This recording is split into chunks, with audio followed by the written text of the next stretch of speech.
சோழ நாட்டு திருத்தலங்களிலே அன்பில் அடுத்த க்ஷேத்திரம் திரு அன்பில் என்று சொல்லுவர். அன்பில்னு சொல்லுவார்கள். திருமழிசையாழ்வார் நான்முகன் திருவந்தாதியில் பாடுறார், நாகத்தனை குடந்தை வெஹ்கா திருவெவ்வொள் நாகத்தனை அரங்கம் பேர் அன்பில் நாகத்தனை பார்க்கடல் கிடக்கும் ஆதி நெடுமால் அணைப்பார் கருத்தனாவான். பேர் அன்பில். அன்பில் என்ன இந்த க்ஷேத்திரத்துக்கு பேர்? அன்பே கிடையாதோ? அன்பில் அன்பில்ங்கிறமே. காவேரி தீரத்தில் இருக்கார். கல்லணைக்கு போகிறோம். திருச்சிராப்பள்ளியிலேருந்து கல்லணை, கல்லணையிலேருந்து ஒரு பக்கம் நடந்தால் அப்பக்குடத்தான் சன்னதி கோயிலடி, இன்னொரு பக்கம் போனால் அன்பில் சன்னதி. சுந்தரராஜ பெருமாள் சுந்தரவல்லி தாயார். பெருமாளோ சுந்தரராஜன். பேர் அழகோடு இருக்கார். அழகாக இருக்காருங்கிறீரே, அன்பே இல்லைங்கிறீரே சுவாமி. ஊர் பேரே அன்பில் அன்பில்னு வச்சுருக்காளே. இப்போ அந்தந்த ஊர் பேரும் சேர்த்தே சொல்லிட்டு வரே, ஞாபகம் வச்சுங்கோ. ஏன் ஸ்ரீரங்கம் சுவாமி அதை சொல்லவே இல்லையே? ரங்கம் நாட்டிய அரங்கம் ரங்கங்கத ரதிஹி. 6 பெருமாள் ரொம்ப ஆசைப்பட்டு மகாலட்சுமி தேவியினுடைய நாட்டிய அரங்கமாக இருக்கும் இந்த ஸ்ரீரங்க க்ஷேத்திரத்துக்கு வந்தாராம். ரங்கன்னு இருக்கு பார்க்கோ. ரதிம் கதா, ஆசைப்பட்டு வந்து சேர்ந்தார். ரத்தின்னு ஆசை, கதா வந்தவர் சேர்ந்தவர். இந்த க்ஷேத்திரத்தில் நம்ம ஆசைப்பட்டு இருக்கணுங்கிறதுக்காகவே பெருமாள் வந்தாராம். அதனால் அதை ஸ்ரீரங்கம்னு சொல்கிறார். திரு அன்பில். அன்பில்னால் அன்பு இல்லாதவன்னு பொருள் இல்லை, அன்பை இல்லமாக கொண்டவர். அன்பே இருப்பிடம். இல்லம் வீடு இருப்பிடம்னு அர்த்தம் இல்லையா? அப்போ அன்பு இல், அன்பு இல்லம். அன்பு இல்லம் யாருன்னு கேட்டால் அன்பில் பெருமாள்னு சொல்லணுங்க. அவர் தான் எல்லா அன்புக்குமே இருப்பிடமாக இருக்கிறார். திருமழிசையாழ்வாராலே பாடப்பட்டவர். ஸ்ரீ ரங்கநாதனிடத்திலிருந்து ஸ்ரீரங்கத்திலிருந்து சுமார் 20 கல் 20 மைல் தொலைவில் இருக்கிற பெருமாள் இன்னைக்கும் மாசி மாச பௌர்ணமிக்கு ராத்திரி பொழுதிலே நிலா வெளிச்சத்தில் இந்த பெருமாள் 20 மைல் தாண்டி கொள்ளடக்கரைக்கு வரார். ஸ்ரீரங்கத்தில் கொள்ளடக்கரையிலே இந்த எல்லா பெருமாளும் வருவா.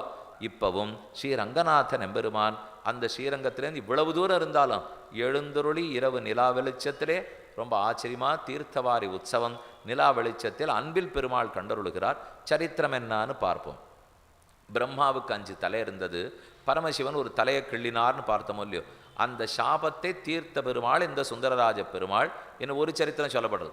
சாபம் போக்கினது, சாபம் போக்குறதுக்கு அன்னமிட்டது பூர்ணவல்லி தாயார்.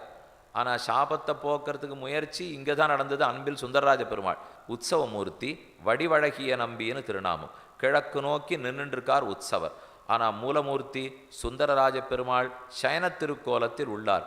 இவரை அனிருத்த மூர்த்தின்னு சொல்றது உண்டு. வியூகம் 4. வியூக வாசுதேவன், சங்கர்ஷணன், பிரத்யும்னன், அனிருத்தன். அதில் அனிருத்தனாக இருந்து தான் இந்த பெருமாள் ரட்சிக்கிறாராம். ரட்சிக்கும் போது பெருமாளுக்கு பேர் அழகு வேண்டும்.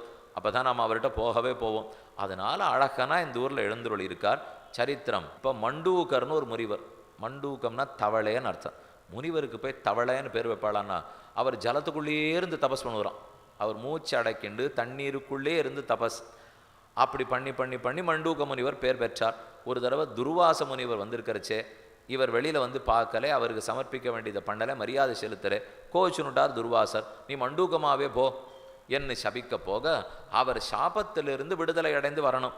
அதுக்காக இந்த க்ஷேத்திரத்துக்கு வந்தார். வந்து காவிரியிலே தீர்த்தமாடி, இந்த தீர்த்தத்துக்கே மண்டூக தீர்த்தம்னு பேர். கொள்ளிடம் தான் இந்த இடத்துலையும் ஓடி வருகிறது. அந்த பெருமானை சேவித்து தன் சாபத்திலிருந்து விடுதலை பெற்றார் ரிஷி மண்டூக ரிஷின்னு சரித்திரம். விமானம் தாரக விமானம். நம்முடைய சம்சாரத்தை இங்கிருந்து நம்மை தாண்டி விடக்கூடிய விமானம் தாரக விமானம். இங்கே ஒரு சிறப்பான செய்தி. ஆண்டாள் அமர்ந்த திருக்கோலத்தில் உள்ளார். சாதாரணமாக எந்த சன்னதிலையும் தாயார் நின்ன திருக்கோலத்தில் இருக்கவே மாட்டார். தாயார் சன்னதியில் முழுக்க தாயார் உட்காண்டு தான் இருப்பார். பெருமாள் நின்றுட்டு இருந்தாலும் இவர் உட்காண்டு தான் இருப்பார். பெரும் ஸ்ரீரங்கத்தில் போய் சேவிங்க, நடுவில் நம்பெருமாள் உற்சவர் நின்றுட்டு இருக்கார். 2 பக்கம் நாச்சியார் அமர்ந்து தான் இருப்பார். ஸ்ரீரங்க நாச்சியாரே அமர்ந்த திருக்கோலம் தானே. ஸ்ரீரங்க நாச்சியார் உட்காண்டிருக்கார். பங்குனி மாதம் உத்தரத்தன்னைக்கு ஸ்ரீரங்கத்தில் சேர்த்தி சேவிக்க போகிறோம் இல்லையோ, அடுத்த பங்குனி உத்தரம் வரைச்சே ஞாபகம் வச்சுங்க. சேர்த்தின்னா 2 பேரும் ஒரே சிங்காசனத்தில் இருப்பார். மற்றபடிக்கு 364 நாள் நம்பெருமாள் இருக்கிற இடம் வேறே, ஸ்ரீரங்கநாதன் வேறே, ஸ்ரீரங்கநாச்சியார் வேற இடம், தெற்கு வாசல் வடக்கு வாசல். ஆனால் அன்றைக்கி ஒரு நாள் மட்டும் 2 பேர் ஒரு சிங்காசனத்தில் இருப்பார்.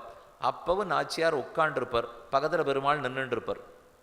பார்த்தா என்ன தெரியுமோ தோணும், ஓ ஏவுகிறவர்கள் உட்காண்டிருக்கா, வேலை செய்கிறவா நின்றுருக்கா, பார்த்தா தான் தோணும். இப்போ யாரெல்லாம் வேலையை செய்யன்னு சொல்ல போகிறாரோ நாச்சியார் அமர்ந்து கொண்டு எல்லாருக்கும் பார்த்து மன்னித்து ஏற்றுக்கணும். அப்படின்னு சொல்கிறதுக்காக நாச்சியார் உட்காண்டிருக்காளாம். நீ சொல்கிறபடியே செஞ்சு விட்றேனே அப்படிங்கிறதுக்காக பெருமாள் நின்ன திருக்கோலத்தில் இருக்கார். இப்படி இருக்கிற வரைக்கும் தான் நம்ம காரியம் நடக்கும். அதை நல்லா ஞாபகம் வச்சுங்க. ஏன்னா அவர் நான் சட்டத்தை தான் பார்ப்பேன், ஒன்னெல்லாம் பார்க்க மாட்டேன் நாச்சியார்கிட்ட சொல்லிவிட்டார். நம்ம குற்றமே தான் கண்ணில் போடும், அப்புறம் நரகத்துக்கு தான் போவோம்.